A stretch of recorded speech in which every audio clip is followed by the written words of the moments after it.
दा नोंथांमोना बेखौ खेबना लां रायजो राजानि गेजेराव फोसावनानै हो बयबो नायथों बयबो नुगोन बिनि सायाव रायजो राजाफ्रा बिसार खालायथों आरो हजों सनितपुरनि रायजो राजाफ्रा माने 71 गामियावल'सो बिटिआरआव हाबनो लुगैबाय नामा 60टा समस्तिखौ खालायनोथ' हायासै आं बेखौ मानिबाय 60टा गामिखौ सोसनबाय बेहायबो मोनसे समस्ति बिथांमोना खालायनो हायासै बिनिफ्राय आरो मा दुखु नांथावना थानो हाबावगौ अब्ला सनितपुरनि रायजो राजाखौ खस्थ' होनायाखै जायाखै बे 71 था गामि बिनायावबो बिथांमोना 60टाल' गामि सोदों मा बिथोराव रहस्य हाबना दं आंबो बेखौ बुजिनो हायाखै बिथांमोननि सरकार फैनायखौ नुहुराखै बिपिएफआनो सरकार फैगोन 100% आरो खुनु सन्देह गैया बेखौ सनितपुर आरो बिश्वनाथआ गोदानै जिथु बिटिआरआव हाबबाय बा बिसायख'थियावबो बिथांमोना भट होनो मोनसिगोन दा बे बेलायाव नोंथांनि बिबुंथिया मा जागोन गिबियावनो आङो बे 60टा गामि सनितपुर माने आरो बिश्वनाथ माखासे पार्ट माखासे एरिया सोसनबाय बिटिसिनि सिङाव बिनि थाखाय आङो बे गामिनि गासै भटार्स बा सुबुंफोरखौ आङो वेलकाम खालायदों बिथांमोना जिथु बिटिआरनि सिङाव थानानै जिथु भट होनो मोनगोन ओंखायनो आं बिथांमोनखौ वेलकाम खालायबाय आरो जोङो नुनो मोनदों थांनाय जुन 5 जुनाव 2025 जुनाव बे मासावनो जिथु गभर्नरनि मोनसे नटिफिकेसननि अर्डारनि जुगिदि जिथु मोनसे ओंखारदों टटेल माने 81 टा गामि सोसनबाय बे 81 टा गामि सोसननायाव दिनै जोङो बिश्वनाथ पार्ट आरो सनितपुर पार्ट जितु 60टा गामि बे 60टा गामिखौ रौतायाव माखासे बिश्वनाथ एरियानि बा बिश्वनाथ सार्कोलनि सिङाव गोलैनाय बा नर्दवार ओनसोलाव गोलैनायखौ सोसनदों आरो गहपुरखौ जोंहा गहपुर सार्कोलनि सिङाव थानाय माखासे जायफोर गामि हाबसनदों बिथांमोनखौ दनसि समाजाव सोसनदों आरो माखासे नैबे सनितपुर जेरै नोङो दिखियाजुलि आरो हमना ला नों राङापारा बे साइदवार ओनसोलाव गोलैनाय माखासे गामिफोरखौ दिनै बे हरिसिंगायाव सोसनदों दा बाथ्राया बिसो जे जों मा लुगैदोंमोन जोङो लुगैनाया आलादाहै माखासे गामिफोर 60टा गामि जागोन होननानै जोंथ' गोबां सिमां नुदोंमोन मानोना सुक्तियाथ' 60टा गामि सरि माने 60टा समस्ति खालायनायसोमोन ना गामि सोसननायनिथ' सिमां बिदि नङामोन दा खोथाया दिनै मारै उल्था जानांनो नागिरो बेखौ जोंहा साननो गोनां जाहैदों आरो ओंखायनो जों दिनै बेखौसो बुंगोन जे जियानो जादोला जिथु गामिया सोसनबाय जों बिथांमोनखौ भट होनायनि अधिकारखौथ' होथारनांगोन आरो बिथांमोननि सुबिदाखौ होथारनांगोन मानोना थांनाय बाराव बिथांमोना जिथु पन्सायत इलेक्सनावबो बिथांमोना भट होनो मोनाखै ओंखायनो बिथांमोननि माखासे जौगानायनि खामानि दङ माखासे राजनितिक अधिकारनि खोथा फैबाय ओंखायनो बिथांमोनखौ जाहाथे होनो होदों मस्ट वेलकाम बिथांमोना जाहाथे भट होनो मोननांगौ आरो दिनै आरो माखासे थाबावबाय माखासे गामि थाबावबाय मेक्सिमाम माने बुंनो थाङोब्ला 100आव 25%ल'सो हाबदों 75%आनो दिनै थाबावबाय आरो ओंखायनो बे गामिनि माखासे भटार्सफोरखौ मानि गेजेरजों बोरै सोसनबावनो हागोन बेखौ जों साननांगोन आरो बयबो दायथ' लानांगोन मानोना सानजा पार्टआव थानाय सनितपुर बिश्वनाथ गहपुर ओनसोलनि बर' सुबुंफ्रा आन्दलनाव खम बाहागो लायाखै जथेस्थ' बिथांमोनाबो सुप्रिम सेक्रिफाइस खालायदों आन्दलनाव बाहागो लादों ओंखायनो दिनै बिथांमोननि जिथु बारसोमनाय बिथांमोननि जिथु आन्दलन बे आन्दलननि गेजेरजों जेरैबायदि बिथांमोना मोनसे सानदोंमोन एसे आद्रा दंथ'यो आरो बेखौ फुलफिल खालायनांगोन ओंखायनो बयबो दायथ' लानांगोन बेहाय सोरबा माने फरायसा आफाद सोरबा बेहाय माने इउपिपिएल सोरबा बेहाय बिजेपि सोरबा बिपिएफ होननानै बेहाय राजनिति खालायनायनि सम नङा दिनै रायजो राजा बिजिरगोन सम सफैबा सोरनो भट होनांगौ बिजिरगोन जायहा सरकाराव फैनो थाखाय राजनिति दलफ्रा गावनि एजेन्डाफोरखौ लानानै रायजोनि खाथियाव थांगोन फोरमायगोन रायजो राजाखौ कनभिन्स खालायनो हाबा मालाय रायजो राजाफ्रा भट होगोन खेमथायाव लाबोगोन आरो सिस्टेमेटिकलि बे बुस्थुआ डेभेलपमेन्ट लाइनाव खामानि मावलांनाय जागोन ओंखायनो दिनै जोंहा दुखुनांथावना बाथ्राया बिसो जे 60टा समस्ति जानो गोनाङा दिनै 60टा समस्ति जायासै आरो दिनै गोबां माने बे खस्थ'सो होनाय बायदिखौ जों नुनो मोनदों हजोंनि जायफोर भटार्स बिथांमोनाव जथेस्थ' खस्थ' मोनगोन बेहाय जायफोर दिनै बिटिसि ओनसोलाव थानाय माखासे बे समस्थियाव गोलैनाय माखासे एडमिनिस्ट्रेटिभ सिस्टेमफ्राबो खस्थ' मोनगोन ओंखायनो दिनै दासिमबो क्लियार जायाखै भट होबाल' जानाय नङाना बिथांमोननि जिथु माने हानि पजिसना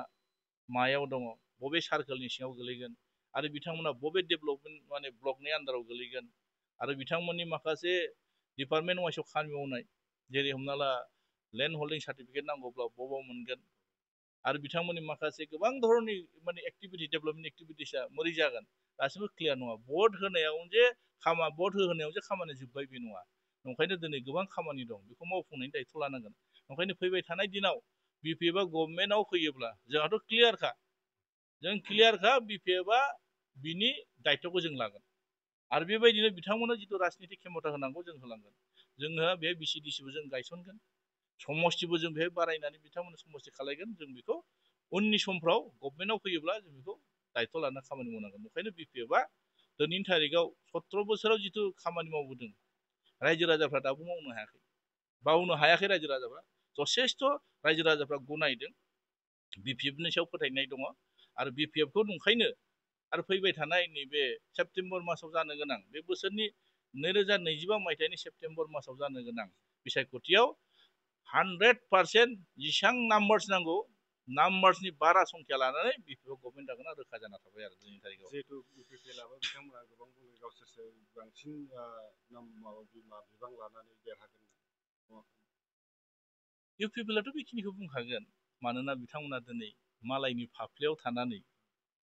आरो मालायनि अक्सिजेन लानानै सरकार खुंनाय मानसि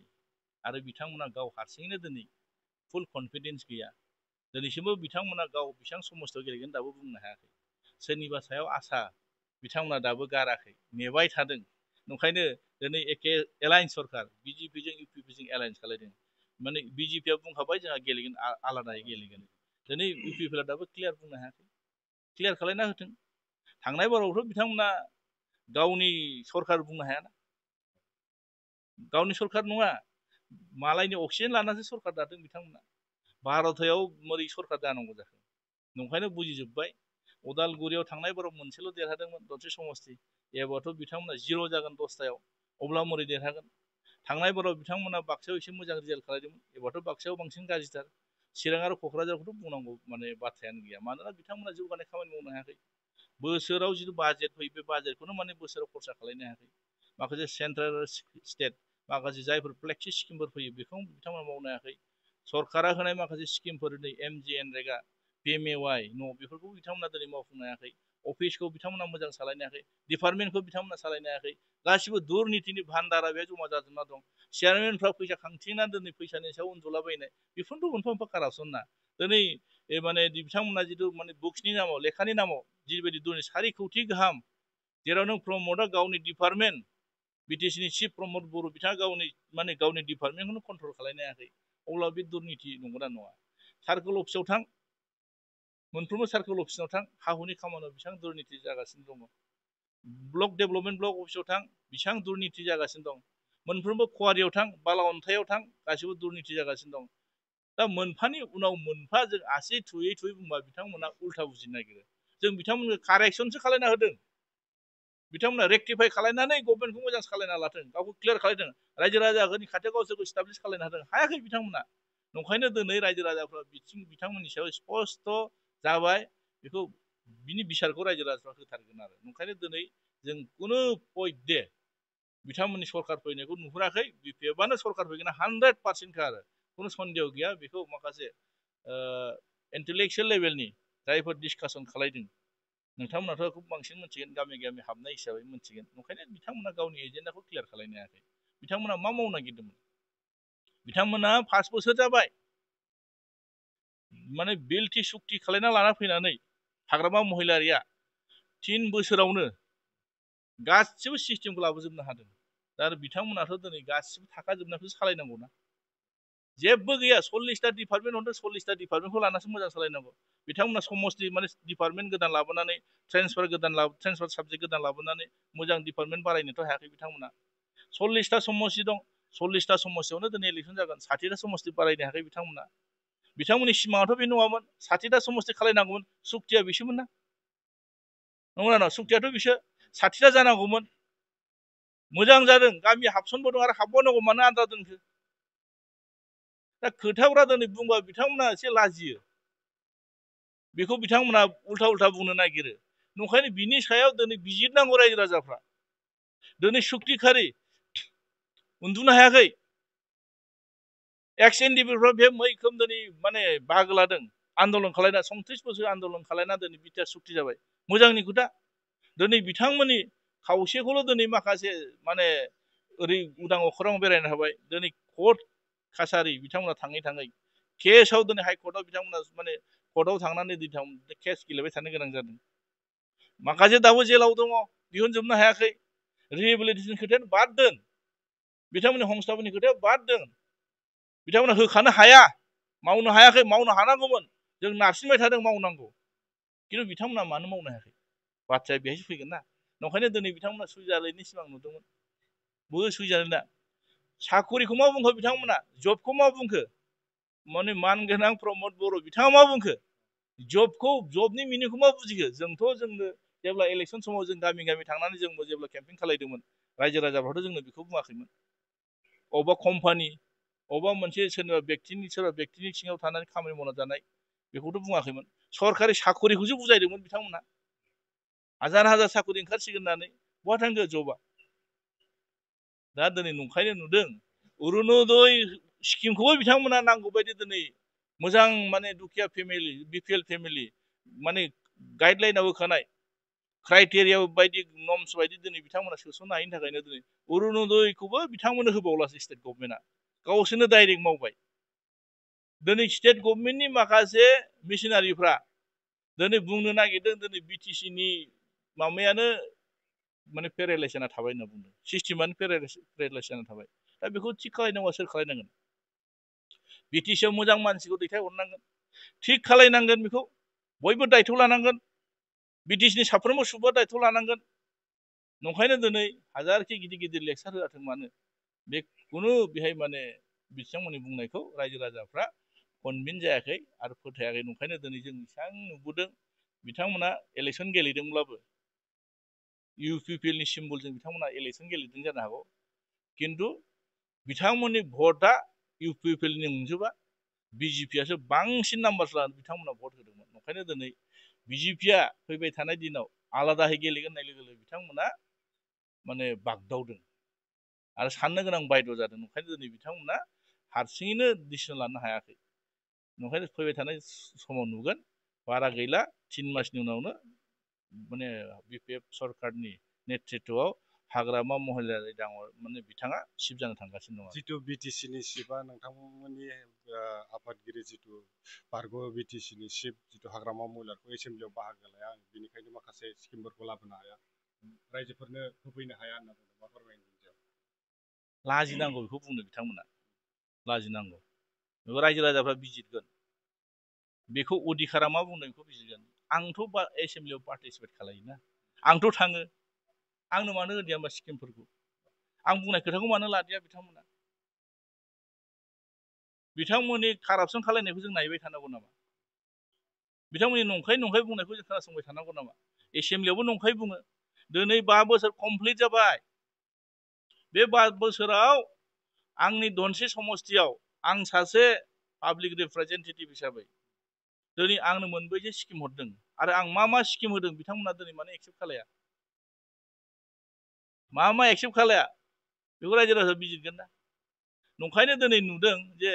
बिथांमोना हाग्रामा महिलारिजों थाङा माया होननानै रायजो राजाखौ नंखाय मेसेज होफ्लानो नागिरदों थांदों बिथाङाबो थांदों बाहागो लादों थांदोंमोन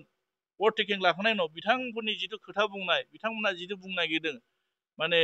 ओरैबायदि उग्रताबादि माने खोथा बुङो बिथांमोना जिबायदि सेन्टिमेन्टआव खोथा बुंनो नागिरो बिथांमोनजों बे थाफानाय माने जेबो जाया नंखायनो दिनै बिथांमोना जों बिपिएफ अपोजिसन हिसाबै जोंनो साबैसे एमसिएलएनो बिथांमोना बे एसअभिटि फान्डनि जुगिदि रायजो राजाफोर हास्थायनाय बायदि जों माखासे जायफोर स्किमफोरखौ बुंनानै होनायाव बे स्किमफ्रा जुदि मावफुंजायोब्ला रायजोनि जौगानाय खामानि जागोन बिथांमोना दिन्थिदों जोंनो मोनसेबो खामानि होआ नंखायनो बिथांमोना सोर माने एसेम्बलियाव पार्टिसिपेट खालायदों सोर खालायाखै बेखौ बुंफ्लानानै मानसिफोरखौ मोनसे बेलेग माने मेसेज होनानै गावसोर नंखाय मेसेज होफ्लानानै गावसोरनि साइडआव बोना लानो नागिरदों बेखौ हाया बिथांमोना मानो बेखौ नायबाय थादों ना बिजिरबाय थादों जितु मोनसे जोबथा सोंलु आंबो सोंनो लुगैगोन जितु बिपिएफनि सासे मैखोम दैदेनगिरि होनना बुंनांगोन जितु लेङाइ आफादगिरि बिथां डक्टर धीरेन बर' बिथाङा जितु रिसेन्टलि UPPL आव जयेन जादों बेयाव नोंथांमोननि खहा जादों बा नोंथांमोना माबायदि मा बुंगोन? खहा जानाय जायखौ समाजो बिनि फिननायखौ होगोन। मानोना BPFआ सागानगिरि NDBनि बारग' डक्टर धीरेन बर' बिथांनो बिराद स्पेस होदोंमोन। भाइस प्रेसिडेन्ट मोनसे मर्यादा होदोंमोन। दिनै बिथांमोना बे मर्यादाखौ लानानै गाव बेसेबां मावफुंनो हादों हायाखै बे गावनि बेक्ति खोथा। दिनै माखौ दुखु मोननानै दिनै BPFखौ नागारनानै UPPL आव थांदों बेखौ जों बुंनो हाया। खिन्थु आं बेक्ति हिसाबै बुंगोन बिथांखौ आं धन्यबाद होगोन। बिथाङा जि जायगायाव थांदों माने भबिष्यत राजनितिया साक्सेस जाथों। गाव जि सिमां नुदों बेखौ मोगथाङाव मावफुंनो हाथों। थांनानै जाहाथे हाखराव गाब्र'हैनाङा। गाव गाब्र'हैनाङा। मानोना जों गाब्र'बा जोंबो दुखु मोनगोन। मानोना 18 बोसोर आन्दलन खालामना फैनाय सासे नेतानि सान्थौआ जुदि गावनो जुदि खायलें खुइलें सोरनिबा बुंनायाव जुदि गोदाव सोराव जायोब्ला लास्टआव माबा मोनसे जायोब्ला जोंबो दुखु मोनगोन। मानोना बेहाबो सिमां दं। बे सिमांखौ मावफुंनो हाथों। ओंखायनो आं हास्थायदों जितु BPFआव जि मोनसे बेनो दायित्व होदोंमोन आरो बिनिखौ मोजांसिन दायित्व मोनहैथों। जाहाथे गाहायाव थांनो नाङा। गाहायाव थांनो नाङा आरो। जिहेतु आं नोंथांनाव मोनसे बाथ्रा सोंबावगोन जिहेतु गोदानै सोसनजानाय जिहेतु सनितपुर आरो बिश्वनाथ बेयाव नोंथांमोनाबो बाहागो लागोन बेयाव जिहेतु फोसावनाय नङा। जाय गामिफोरखौ दिनै BTCनि सिङाव सोसनबाय समस्तिनि सिङाव सोसनबाय बिथांमोनाबो भट होनानै खेमथा मोननाय लोगो लोगो जों BPFआ बेयाव अलरेडि बिथांमोननि भटखौ जोंनो नांगोन। जों बेहाय माने नाङा होननानै बुङा। आरो बिथांमोननि जौगानाय खामानिखौ जों दायित्व लानांगोन। बिथांमोना बिजिरगोन। मानोना नोंनो खेमथा होनाय माने सोरनो भट होब्ला बिथांमोना लाब जागोन बिथांमोना बिजिरगोन।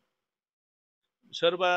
राजनिति दलनि दैदेनगिरिफ्रा बांसिन क्रेडिट लानानै मावनो नागिरबा बे क्रेडिट पलिटिक्सआ सोलिया। सनितपुरनि आरो बिश्वनाथनि रायजो राजाफ्रा बिराद माने भिक्टिम होनना बुंनांगोन आरो। बिराद माने सेक्रिफाइस खालायनाय। बिथांमोना बिराद साननो हायो। बिथांमोना बिजिरनो हायो। सोरजों थायोब्ला मोजां जागोन सोरजों थायाबा माने गाज्रि जागोन बिथांमोना बिजिरगोन। ओंखायनो दिनै जोंहा मोनसे फोथायनाय दं। मानोना सनितपुरनि रायजो राजाफ्राबो BPFनि सायाव जथेस्थ' फोथायनाय दं। आरो दिनैनि थारिखआव बिथांमोना बेखौसो बुंगोन जे आं सावरायनानै जेसेबां मोनदों आंहा सनितपुरजों बेसेबां माखासे मानसिफोरजों जिथु सोमोन्दो दं बे सोमोन्दो थानाय हिसाबै बुंगोन बिथांमोना दुखु मोननायखौसो एसे फोरमायदों। जोंखौ मानो माइगाब जुजाय खालायखो। माखासे हाबनाय माखासे हाबै बिथांमोना बेखौसो जोंनो दुखु फोरमायदों। फैबाय थानाय दिनाव